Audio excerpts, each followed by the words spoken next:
Let me tell you a story that sounds like a movie, but every single word of it is true. Once upon a time, there was a man from Ghana. His name? John Ackah Blay-Miezah. He wasn't a rapper, a president, or a superhero, but he became one of the biggest con artists in history. This guy told the world he had access to a secret fortune, billions of dollars in gold, hidden overseas by Ghana's first president.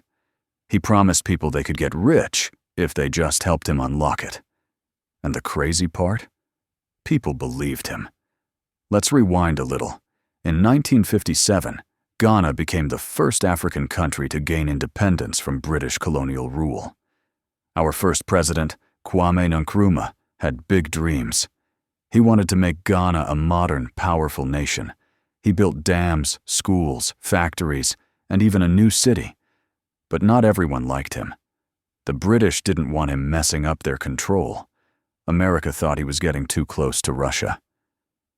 So, in 1966, while Nkrumah was traveling, Ghana's military kicked him out in a coup. Years later, Nkrumah was dying alone in Romania. And this is where Blay-Miezah's story starts. He claimed Nkrumah had called him in secret and told him the truth, that he'd hidden billions of dollars in gold and cash in European banks. He said this gold belonged to the people of Ghana, but it was locked away in something called the Oman Ghana Trust Fund. And here comes the hook. Blay-Miezah told the world he was the only person Nkrumah trusted to bring the gold back. Now, if you're thinking, who would believe that? A lot of people did. Blay-Miezah had style. He wore designer suits, smoked expensive cigars, and lived in luxury hotels. He wasn't just selling an investment. He was selling a dream. To Ghanaians, he said, "This gold will rebuild our nation." To Americans, he said, "Help me return the money, and you'll get 10 times what you invest." He showed off documents with official-looking stamps, letters that looked like they were signed by Nkrumah, even photos with top politicians. He convinced lawyers in Philadelphia, bankers in London, even former U.S. officials, including John Mitchell, who used to be President Nixon's attorney general. He even told some people he was running for president in Ghana on an anti-corruption ticket. His meetings were like movie scenes. In one case, investors flew to a tiny island called Guernsey, hoping they were finally going to get paid. They waited in cold hotels, wore trench coats, and argued about who was next in line. But every time they thought they were getting close, something went wrong. A bank delay, a death, a paperwork problem. And Blay-Miezah would say, "Just wait a little longer, one more push." Meanwhile, Peter Rigby, a British video guy, was traveling with Blay-Miezah, recording his work and slowly becoming his friend. Rigby believed in him so much, he said he was going to start Ghana's first TV station with Blay-Miezah's help. But things started getting really weird. One Christmas, Blay-Miezah flew to Ghana with Rigby and a mysterious American lawyer. They were supposed to be finalizing the fund. But then, a stranger walked into their hotel. He sat down. Rigby didn't know who he was. The next morning, there was a coup in Ghana. That man, he was Flight Lieutenant Jerry John Rawlings. He had just overthrown the government. And guess what? Rawlings gave Blay-Miezah a diplomatic passport. He became an official representative of Ghana.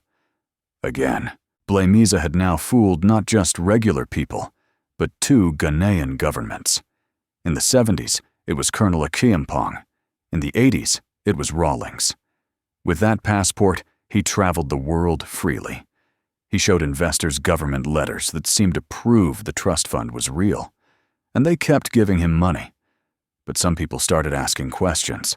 Where was the gold? Why was it taking so long? Then, in 1989, something big happened. CBS's 60 Minutes, a major American TV show, aired an investigation on Blay-Miezah. The host called him the ultimate con man. Rawlings got embarrassed. He canceled Blay-Miezah's passport and ordered him back to Ghana. At the airport, Blay-Miezah told everyone, Don't worry, I'll be back in 2 weeks. He never returned. He was put under house arrest in Ackah and died there in 1992. In Ghana, we have a famous character, Anansi the Spider. He's clever. He's tricky. He tells stories that can fool the world. Blay-Miezah was a real-life Anansi. He told a story that made people believe. Believe in gold. Believe in redemption. Believe in easy money. And here's the craziest part. Even after he died, some people still believed the Oman Ghana Trust Fund was real. One of his investors even formed a group called Friends of the Oman Ghana Trust Fund and tried to get the Ghanaian government to search for it. But official investigations found nothing. No gold, no money, just paper, promises, and a very powerful story. John Blay-Miezah didn't use guns or computers. He used words. And in a world full of greed, confusion, and hope, that was enough.